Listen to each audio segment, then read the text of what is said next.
तो दोस्तों जय हिंद राम राम। मैं आपका दोस्त आपका भाई फाइनेंस हेल्पर एक बार फिर से हाजिर हूँ एक नया व्लॉग लेकर।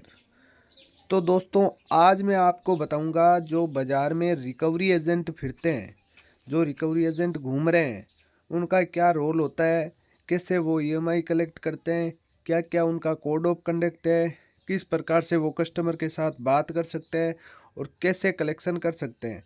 अगर कस्टमर पैसा देने से इच्छुक नहीं है तो वो उन पर प्रेशर बना सकते हैं या नहीं बना सकते। अगर कस्टमर की कंडीशन सही नहीं है तो रिकवरी एजेंट उस पर प्रेशर डाल सकता है कि नहीं डाल सकता। तो आइए शुरुआत करते हैं इस व्लॉग की। सबसे पहले तो अगर अपनी ईएमआई बाउंस होती है तो जो कंपनी होती है वो कंपनी कलेक्शन में डाटा शेयर करती है। कलेक्शन फील्ड एक अलग होता है, सेल्स फील्ड अलग होता है। सेल्स में बंदे मार्केटिंग करते हैं, बिजनेस देते हैं कंपनी को, और कलेक्शन में बंदे रिकवरी करते हैं उस बिजनेस का जो पेमेंट पड़ा है मार्केट में। ठीक है, तो आइए आज हम देखेंगे रिकवरी के कुछ कोड ऑफ कंडक्ट। सबसे पहले तो एक रिकवरी एजेंट को सुबह 8:30 से शाम 6 बजे के बाद में, सुबह 8:30 से पहले किसी कस्टमर को ना तो कॉल ना किसी के घर पे जाना चाहिए, और शाम को 6:30 के बाद में ना ही किसी कस्टमर को कॉल करना चाहिए और ना ही किसी कस्टमर के घर पे जाना चाहिए।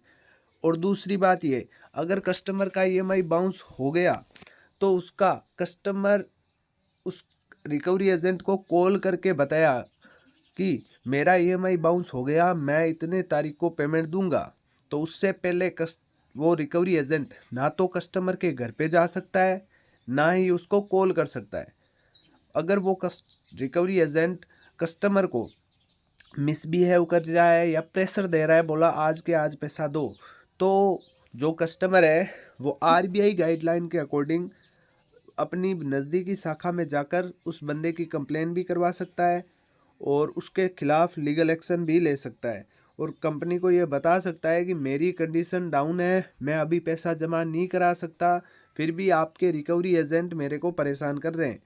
तो उसका क्या होता है, कोड ऑफ कंडक्ट ये कहता है, जो कलेक्शन का कोड ऑफ कंडक्ट होता है वो ये कह रहा है किसी भी कंपनी का, कि अगर आप कस्टमर की मर्जी के बिना उसके घर पे जा रहे हो तो ये गलत है, आप नहीं जा सकते।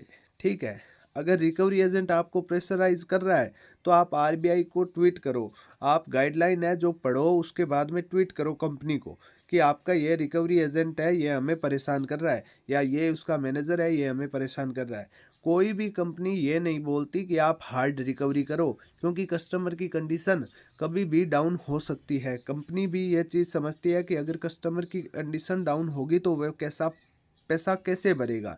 इसलिए रिकवरी एजेंट को अपनी सीमा में रह काम करने का, कोई भी रिकवरी एजेंट किसी भी कस्टमर को परेशान नहीं कर सकता और ना ही उस पर प्रेशर दे सकता है कि मुझे आज के आज पैसा दो, क्योंकि अपने किसी रिकवरी एजेंट से पैसा नहीं लिया है, अपन ने कंपनी से पैसा लिया है। अगर अपनी कंडीशन डाउन होती है तो अपन कंपनी को इन्फॉर्म करके टाइम भी ले सकते हैं। तो उम्मीद करता हूँ आपको ये व्लॉग पसंद आया होगा। अगर व्लॉग पसंद आया तो लाइक करें, शेयर करें,